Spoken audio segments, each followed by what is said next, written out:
Hey guys, it is the Blonde Broker here at the Futurist Conference in Toronto, and I am joined by none other than Anthony, one of the co-founders of Ethereum. I'm going to let you give an introduction, but how are you today? I'm well, thank you. Introduction.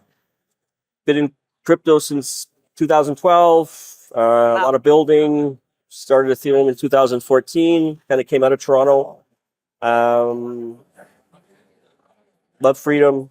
Love all of the aspects of what Bitcoin and blockchain provides. And done a lot of community building through the years. Started the Toronto Bitcoin Meetup Group in 2012. And just been continuously just building around decentralized tech to empower people to be in control of their digital lives is the mission. So Yeah, I love that. You have a very decorated background. So did you think it was ever going to be this big? I think so. Yeah, I think there's it's not black and white or how big things can be, but it's gotten really big over the years. We're now in our 10th year with since Ethereum's launch.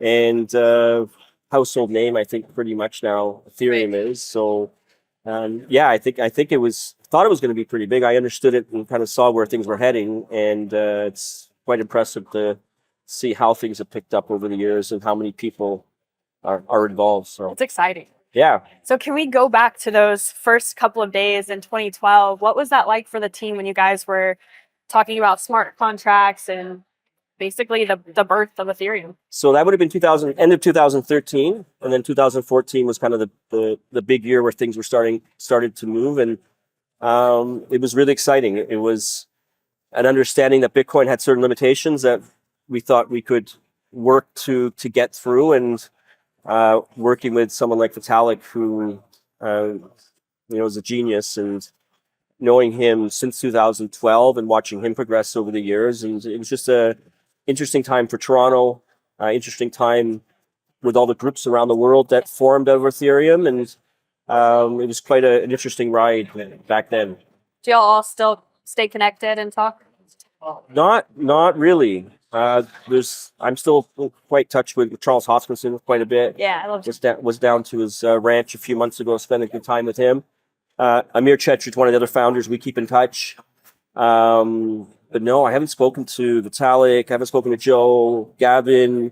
It's been a while even for Gavin. Yeah, not so much. We're all kind of doing our own things, and yeah, it was a kind of a point in time, and it's been 10 years now. So it's kind of cool to get everybody together.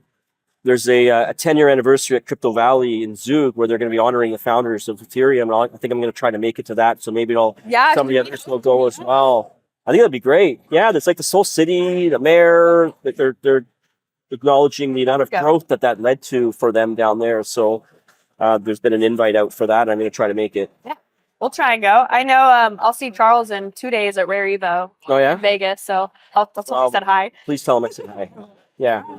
Awesome. Well, if you could tell someone listening that maybe is thinking about getting into blockchain, maybe like a young entrepreneur, could you give them some advice?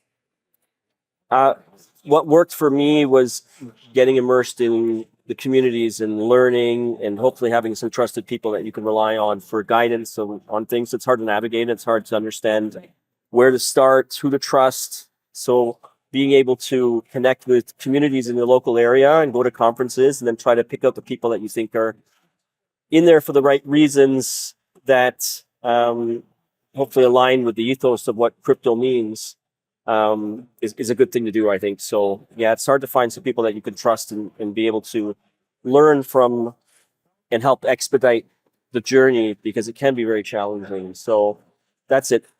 Connect with those that are putting on meetups, putting on events, and then hopefully build a group that you can rely on to help navigate it.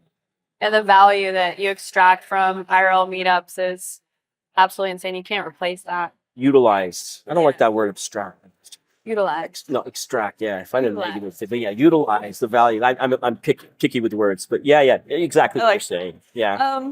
Awesome. Well, I think my next question, this is my favorite question to ask when I'm doing an interview. So what is the legacy you want to leave behind? And you've kind of already left a pretty big legacy. You've done such amazing things in the space. If you were to do something next, what would it be?